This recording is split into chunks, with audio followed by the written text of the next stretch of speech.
Hi everyone, I've received some messages from Mulberry Schools, so I just wanted to answer the questions. Thank you so much for sending them in. Hi Lewis, who inspired you to go into motorsports when you were younger? Hi Zoe, I hope you're well. I always loved cars, and my dad was always watching the Grand Prix when I would spend my time with him on weekends, and so naturally became a fan, and I wanted to be either Superman or a racing driver, and luckily I got to do one of them. Hi Lewis, what motivates you to keep on racing?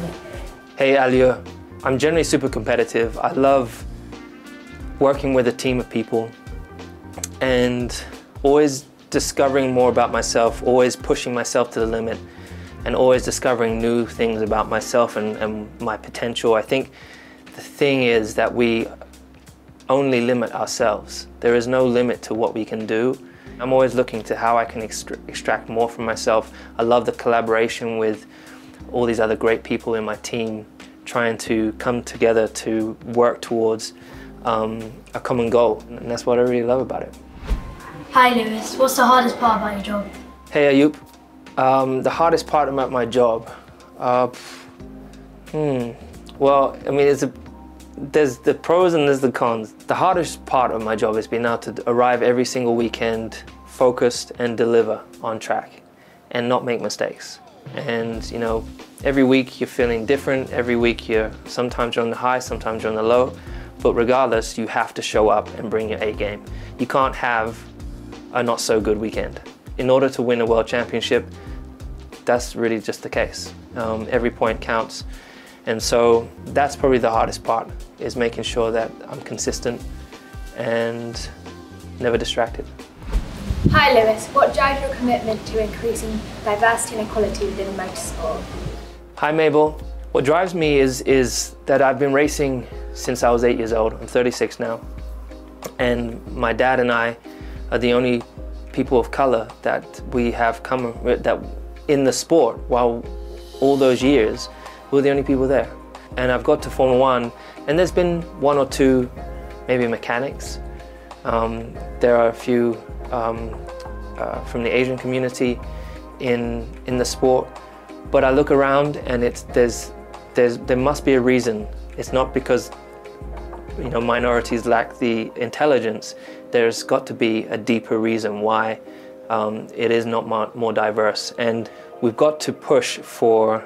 I believe that we have to push for a more inclusive and diverse society. I've got this amazing opportunity. I'm not afraid to be able to use my voice to help others, and we are working together as a team to try and create more opportunities for younger people, and also just open the eyes up to people who perhaps didn't even think that motorsport was an opportunity or a career that they could pursue.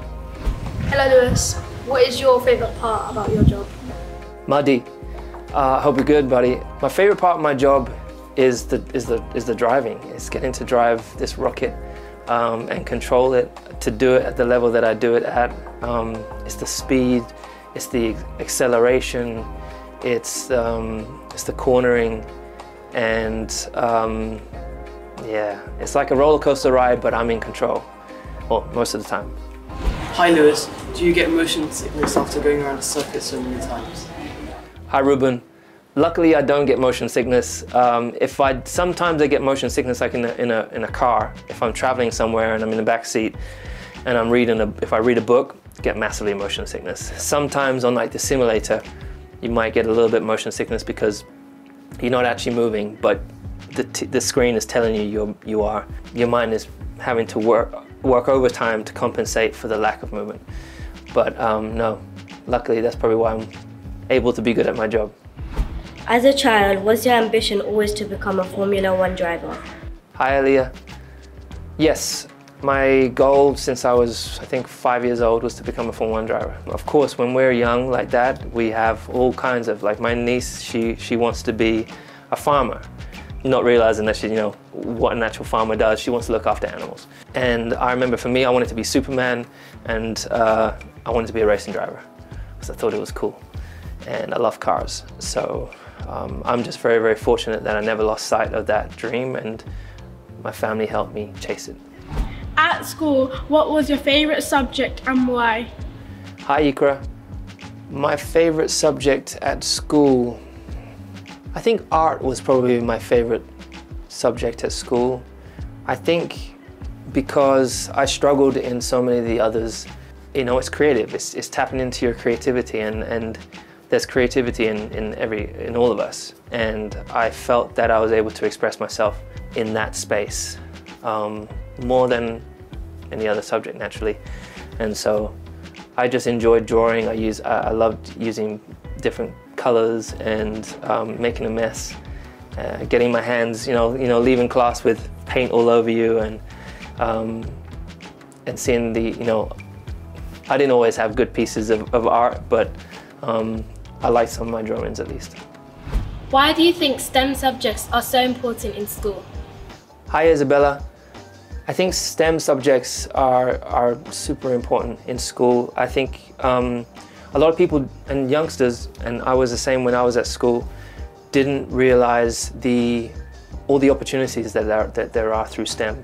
In our industry, in the motorsports industry, it's not just racing drivers or just an engineer. There are so many job opportunities. There are so many different levels to which people could get in. And I think it's super important that at the moment there's not a lot of diversity, and it's really important that we make it more diverse, because new ideas coming from people from different walks of life is only going to make society better. It's only going to make our sport better.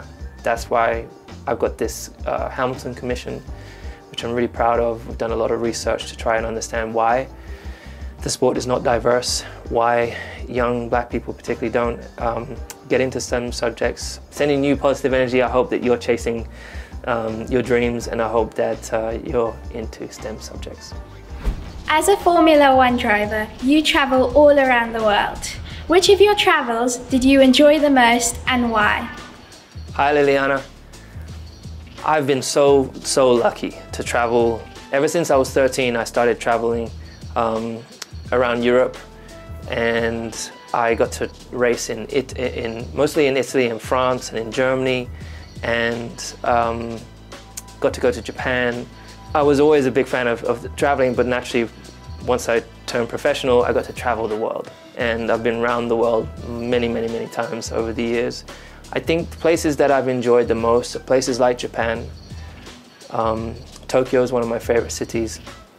It's very clean, and just a really beautiful culture. They show so much respect and politeness in the way that they go about how they approach you. I think the food is great, and it's just a beautiful, people are beautiful. A lot of the Asian countries, like Indonesia, is stunning, and again, quite spiritual. There's a great energy there. And so I would say Asia is generally kind of my favorite. What was the thing that gave you the drive to fulfill and pursue your ambition? Hi Samiha.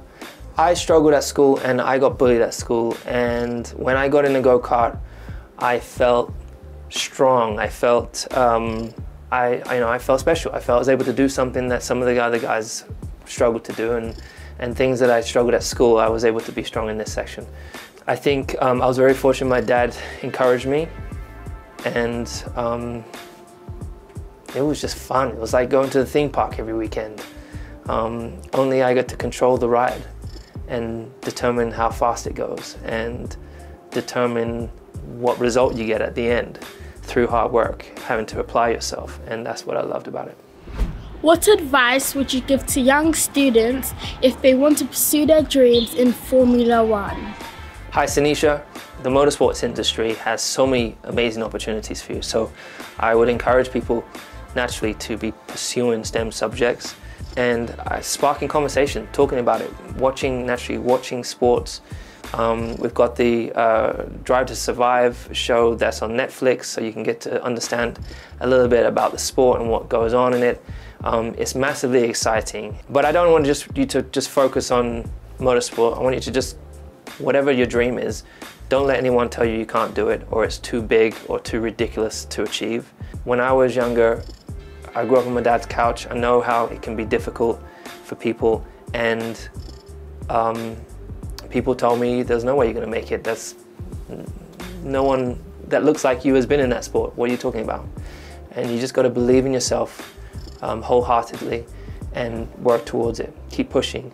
And every time you fail, it's not how you fail, it's how you get back up that counts. So, and every day is a new day to learn. Even if you improve by 1% every day, that's still some really good improvement. So, yeah.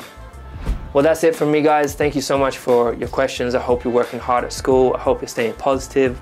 I hope you're dreaming big and even bigger. And as I said before, don't give up on your dreams. Keep pushing, keep chasing, and keep working hard.